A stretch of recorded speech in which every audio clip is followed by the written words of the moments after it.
Hey there everybody, welcome back to the channel, and I hope you like curious hydras and cuddly otters because we're going to be swimming with both of them in the game we're talking about today, Reef and Ruins. Now, Reef and Ruins is coming to us from Weird Giraffe Games, designed by Carla Kopp. Now, in Reef and Ruins, we are going to be taking the role of an otter and trying to kind of coordinate the three hydra heads between our three sheets here, trying to collect treasure, enchant that treasure, while also trying to gain some pearls and bonuses in our reef. And now I quick want to mention that this is a prototype copy that we are looking at today, so some of the different components and art are likely going to be different in the final version. I know the kind of green otter is a little bit odd, and I have been promised that the final otter meeple will be much more ottery. Now, to set up a game of Reef and Ruins, you're going to give each player one of the three different sheets that they're going to need to play the game. There's going to be the Reef sheet, there's going to be the Ship Ruins, and then there are going to be the enchantments. You're then going to set up the round tracker in the center of the table with your little otter meeple, and that's going to be tracking the game that's going to be played over a series of 18 rounds. At the start of the round, one player is going to roll all of the dice, and those values are going to be what you can use to interact with these different sheets. Now, the primary goal of the game is going to be trying to get the most amount of treasure possible, and now that's going to be represented by these golden circles that you can see on the Ship Ruins sheet, as well as the Reef. And now the first two sheets I want to show you guys are the Ship Ruins and the enchantments, because those are really kind of hand in hand related to each other. Now, the Ship Ruins are going to be your main way of getting treasure. This represents our hydras diving into the ocean and trying to get treasure from these old sunken vessels. And now the Ship Ruins are going to range from 1 to 6. In order to put dice into these ruins, you first have to spend a dice that equals the value of the ruins. In this case here, if I had 2 3s and a 6, I could spend the 3 dice in order to activate this ruins, and then if I want to, I could put my remaining values in this ship. So you always have to have that number. That's kind of representing one head trying to clear the way into the ruins, and then the other heads can go in and pull treasure out. That's the kind of logic behind why you got to activate them before you're able to just dive right into them. And now that's going to give you a certain amount of points based on which ruin you're interacting with. You can see every ruin is going to have a different placement condition for the dice that go in there. It could be the same value, different values, ascending or descending, odd numbers, evens, or building a pyramid, kind of going from highest to lowest numbers. And they're going to give you a different amount of points depending on how much you complete each of those ship ruin areas. Now, those are going to be directly related to the board right next to it, which is the enchantment boards. And this kind of represents some of like the mystical power of the Hydra, enchanting this treasure, making it more valuable, and meaning that it's going to score more points in the game. And you can see that the enchantment value here are going to range from 7 to 12. And now if you spend a combined amount of dice that equal that amount, you can check off the next enchantment row. And now every enchantment row is going to give you a different bonus. Most of them are going to multiply the amount that this ship ruin is going to give you, kind of giving you a little bit of guidance on how you might want to combo the ship ruin you're working on with the enchantments you want to go after. They might give you extra dice values, they might give you shells, they might give you pearl bonuses. All in all, enchantments are a great thing to be filling up. That brings us to the other part that's on the bottom of the enchantment sheet here, which are shells. And now shells are going to be your kind of trick up your sleeve to kind of manipulate these dice a little bit. At any time, you can cross off one of these shells, and then you can add or subtract a value to the dice. You're able to use as many shells as you have to manipulate a dice up or down as much as you need to. And so the ship ruin and the enchantments are really going to be tied together. You can see these little dashed lines that link each of the ship ruins to the enchantments. And now on the other side, we're going to have the reef board. And now you're going to fill this up almost in a bingo-like fashion, where in the beginning you're going to start with a free space, and you can see that there are certain adjacent spots to that free space. If you want to spend a die, I could spend the 3, complete this reef, and then I could continue branching off from that path, or I could keep branching off from the free path if I want. Now, your goal with the reef is going to get reef bonuses, and that's going to be represented by these different little pearl icons that you could see on a couple of these numbers, as well as rows and columns. Anytime you complete a reef that has the reef bonus icon on it, you automatically get to take a reef bonus. You also get one if you complete any rows or columns on the reef.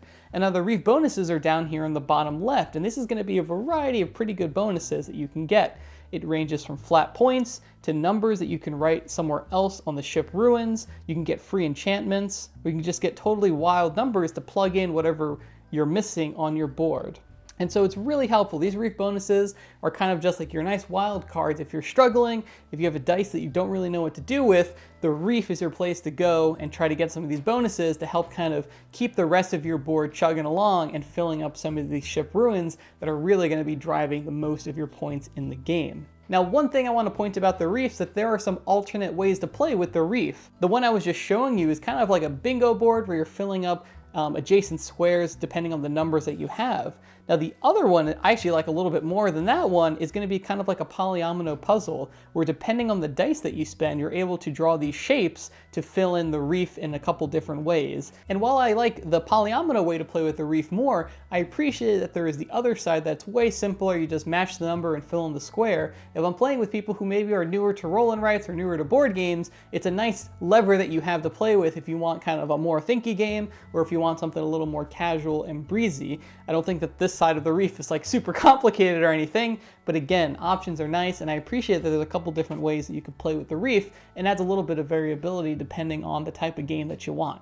And now after all players have used the dice that have been rolled for the round, you progress to the next round, next player will roll the dice, and you'll be able to write those 3 values. This is going to be a game played over 18 rounds. You could see some of these rounds actually have different bonuses that you're going to be able to get.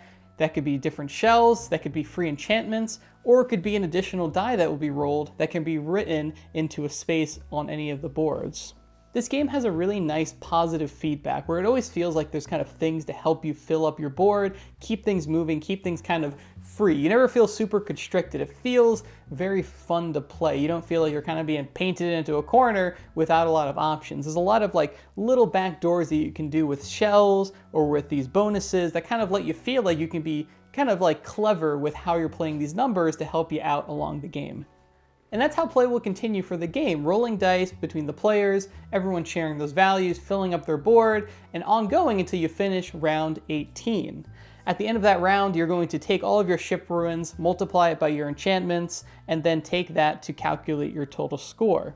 There is one other thing I want to note here where there is an optional way to play where you can write a lucky number. And that's just kind of like a fun little way to play where you can write a lucky number, and anytime that number is rolled, you get 2 bonus points and you're able to kind of tally that up as the game goes on. And if you're enjoying this video, please consider liking and subscribing for more board game content. We do a lot of previews and reviews and playthroughs and all sorts of videos on the channel, and I'd love to have you on board.